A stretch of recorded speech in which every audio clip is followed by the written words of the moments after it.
আর এবার নজর রাখবো সুপ্রিম কোর্টে ঝুলেই রইল 26,000 চাকরিহারার ভবিষ্যৎ। 10ই ফেব্রুয়ারি পরবর্তী শুনানির দিন ধার্য হয়েছে। আজ শীর্ষ আদালতের দিকে তাকিয়েছিল বিভিন্ন মহল। 26,000 চাকরির ভবিষ্যৎ কি হবে, আজ কি সিদ্ধান্ত হবে, সেদিকে নজর ছিল সব মহলের। তবে এখনো পর্যন্ত ঝুলেই রইল।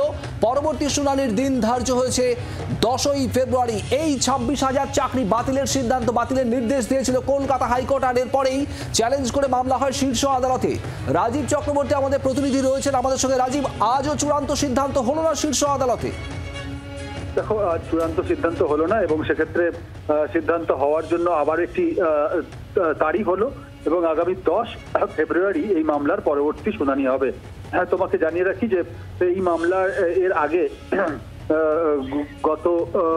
গত বছর এপ্রিলে কলকাতা হাইকোর্টের একটি নির্দেশ ছিল, যে নির্দেশে 2016 সালের যে এসএসসি নিয়োগ প্রক্রিয়া, সেই নিয়োগ প্রক্রিয়ার প্যানেলটি বাতিল করা হয়েছিল। কলকাতা হাইকোর্টের বিচারপতি দেবাংশু বসাক এবং বিচারপতি মোহাম্মদ সাব্বার রশিদির ডিভিশন বেঞ্চের সেই রায়ের ফলে 25,753 জন শিক্ষক এবং শিক্ষাকর্মীর চাকরি চলে যায়। তারপরে রাজ্য সরকার সুপ্রিম কোর্টের দ্বারস্থ হয় এবং সুপ্রিম কোর্টে সেই মামলার শুনানি হয়েছে। আমরা দেখেছি এর আগে তৎকালীন প্রধান বিচারপতি DY চন্দ্রচূড়ের বেঞ্চে এই মামলার শুনানি হয়েছে। তারপর প্রধান বিচারপতি অবসর নেওয়ার পর বর্তমান প্রধান বিচারপতির বেঞ্চে এই মামলাটি শুনানির জন্য তালিকাভুক্ত হলেও একাধিকবার পিছিয়েছে। আজ খুব গুরুত্বপূর্ণ শুনানি ছিল এবং সেই শুনানিতে একাধিক আইনজীবীরা তারা সওয়াল জবাব করেছেন। মূলত কলকাতা হাইকোর্টের মূল মামলাকারী যারা ছিলেন তাদের পক্ষে বিকাশ রঞ্জন ভট্টাচার্য এবং অন্যান্য আইনজীবীরা সওয়াল জবাব করেছেন এবং সেখানে অত্যন্ত গুরুত্বপূর্ণ কিছু দাবি করা হয়েছে, যেগুলি উল্লেখ করে দিই তোমাকে। যে বলা হয়েছে, একজন আইনজীবী যিনি কলকাতা হাইকোর্টের মূল মামলাকারী, তার দাবি বা অভিযোগ বলা যেতে পারে যে রাজ্য সরকার, মধ্যশিক্ষা পর্ষদ এবং এসএসসির যৌথ দুর্নীতি, এই চাকরি দুর্নীতি, এবং তাতে একজন চাকরি প্রার্থীর কাছ থেকে 7 থেকে 8 লক্ষ টাকা করে নেওয়া হয়েছে। এবং এই যে রাজ্য সরকার, মধ্যশিক্ষা পর্ষদ এবং এসএসসি, তারা প্রায় 500 কোটি টাকা করে তুলেছে, অর্থাৎ প্রায় 1,500 কোটি টাকার দুর্নীতি, এমনটাই সুপ্রিম কোর্টে দাবি জানানো হয়েছে। ফিরদৌস শামীম, তিনিও মামলাকারীদের পক্ষে ছিলেন, তিনি বিভিন্ন দিক তুলে ধরেছেন কিভাবে দুর্নীতি হয়েছে। মূলত এর আগে যারা চাকরি হারিয়েছেন তাদের পক্ষের আইনজীবীদের বক্তব্য শোনা হয়েছে। আজকে কলকাতা হাইকোর্টের মূল মামলাকারীদের বক্তব্য শোনা হলো। এরপর রাজ্য সরকার, এসএসসি এবং সিবিআই এর বক্তব্য শুনবে আদালত। আর সেই বক্তব্য শোনার জন্য আগামী 10 ফেব্রুয়ারি দিন ধার্য হয়েছে। কিন্তু শুভদীপ, এই মামলার অত্যন্ত গুরুত্বপূর্ণ দিক একটি হলো, তা হলো মামলাটি 10 তারিখেই শুনানি শেষ হবে।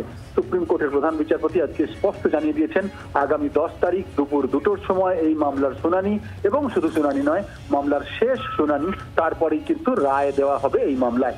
যা এই পর্যন্ত এসএসসি চাকরি বাতিল মামলায় অত্যন্ত বড় একটি আপডেট বলা যেতে পারে, যেখানে সুপ্রিম কোর্ট জানিয়ে দিল আগামী 10 তারিখ এই মামলার শেষ শুনানি হবে, তারপর সুপ্রিম কোর্ট তাদের রায় জানাবে। রাজীব, তুমি আমাদের সঙ্গে থাকো। অর্থাৎ 10ই ফেব্রুয়ারি সর্বশেষ শুনানি, এই মামলার চূড়ান্ত শুনানি হবে সুপ্রিম কোর্টে আগামী 10ই ফেব্রুয়ারি এবং তারপরেই শীর্ষ আদালত তাদের সিদ্ধান্ত জানাবে। আপনাদের জানিয়ে রাখবো, এই মামলা কলকাতা হাইকোর্টে, যেখানে প্রায় 26,000 চাকরি বাতিল হয়েছিল, যে রায়কে চ্যালেঞ্জ করে সুপ্রিম কোর্টে গিয়েছিল রাজ্য, সেখানে শীর্ষ আদালতে প্রশ্ন ছিল যোগ্য এবং অযোগ্যদের কি পৃথক করা সম্ভব। রাজ্যের তরফে এর আগের শুনানিতে জানানো হয়েছিল যে এই যোগ্য এবং অযোগ্যদের পৃথক করা সম্ভব। আজ এক পক্ষের বক্তব্য শোনা হয়েছে, বিকাশ রঞ্জন ভট্টাচার্য, ফিরদৌস শামীমরা তারা সওয়াল করেছেন।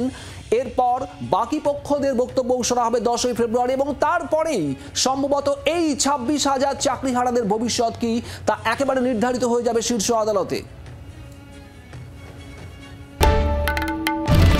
বাংলার আওয়াজ, বাঙালির আবেগ, জি 24 ঘন্টা।